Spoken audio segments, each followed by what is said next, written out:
Okay, we're recording, and I'll go ahead and share.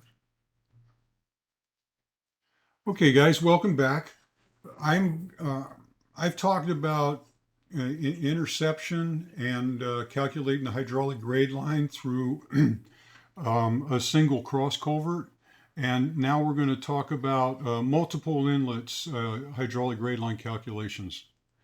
And so a simple design would be a single cross culvert with a drainage inlet A, B, C, and then the pipes of number 1, 2, and 3, and then a side view or a cross section of them. This would be 1, 2, and 3, A, B, and C right below it. What we want to do is we want to keep the tailwater, or excuse me, we're going to start at the outlet with the tailwater elevation that we used on the previous spreadsheet, for example. And that's going to calculate the headwater elevation for inside that inlet. And then that headwater elevation will become the tailwater elevation for the next segment. And that one will become the headwater, and then that'll be tailwater, and then we get to the final headwater. And hopefully, along the length of this pipe, this blue line never does come above the top of the grate. And if it does, then something has to change. The Highway Design Manual, I believe it says that this blue line should stay, it's either 6 or 9 inches below the top of grate. Honestly, if you can keep it at the top, below the top of grate, we're doing good. Once it comes out of the grate, then it's going to flow down the shoulder and become a problem somewhere else. So we've got to keep it down inside.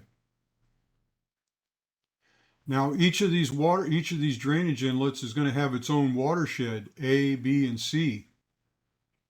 And if you've calculated the flow for each of these, probably say rational method, you came out with 8 CFS, 5, and 2, you're going to need to know what is the flow for pipe number 1. And that's going to have the flow from all 3 of these watersheds. It is not appropriate to simply add 8, 5, and 2 together and come up with a flow of 15 for this first pipe. That is a conservative way of doing it, and you can accidentally oversize this pipe when it's not necessary, or maybe even could cause harm downstream. So you don't just simply add these numbers together. What you'll do is draw a new watershed around both of them and then recalculate this. So in this case, for pipe number 2, it would include both of these watersheds. So we'll use this blue line here, and then you'll calculate the flow for pipe number 2 as watershed B and C. And then for number 1 would be all 3 of them. You would draw another watershed and then just calculate the flow through. And what I do is each of these watersheds are going to have its own time of concentration. Say we got 10 minutes, 10 minutes, and 20 minutes. Use the 20-minute time of concentration for the whole system. It's usually only taking seconds to get through this pipe, and so I don't usually calculate that unless it's extremely long and it would impact it. So just use the longest time of concentration you have for the watersheds. The table, the spreadsheet that we'll use for this one, the same as all the others. We talked about this top row earlier today. Now this next row down, or the next drainage system down, this one has a whole bunch of drainage inlets. Each of these letters is a separate drainage inlet. And this is where you need to be careful and meticulous at keeping track. You're going to need to know what's the flow for each drainage inlet individually, because you calculate the interception. But then for the hydraulic grade line, you're going to need to know the combined flows for those drainage inlets. And in the first case, you'll need A, which would be, say, A and B, and then A, B, and C. So that would be these 3 right here for our first system. And then the Q that you're calculating for each of those flows. And again, the AC would be the flow for both of those watersheds. I call it's AC, but it'd be these 2 watersheds. And that's the tricky part, is keeping track of these so that you keep keep your labeling and numbering consistent, because you're going to have a bunch of files as well that you're going to be saving with similar names. The size of the culvert, the type of the culvert, the length of it, and then the slope is again calculated. We use that as a double check in Culvert Master to make sure that the slopes match and there's no input errors. The inlet and outlet elevations of the culvert, and then the available headwater. So if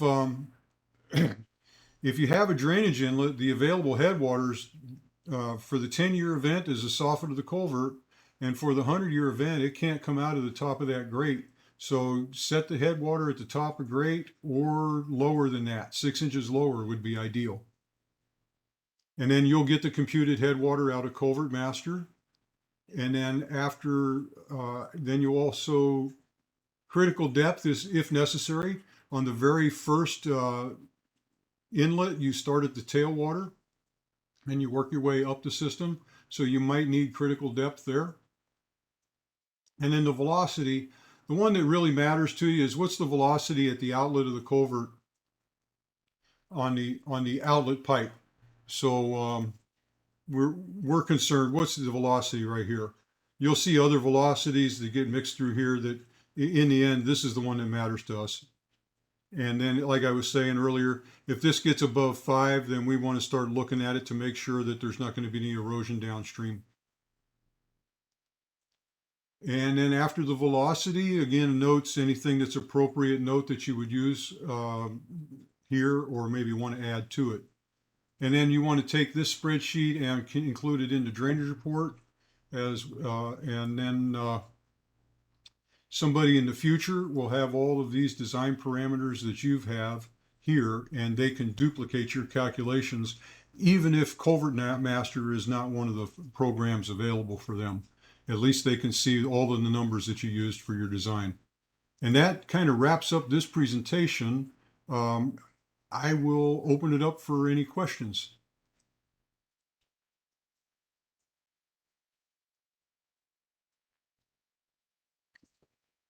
Okay. Wow, nice. All right. So I'll go ahead and stop.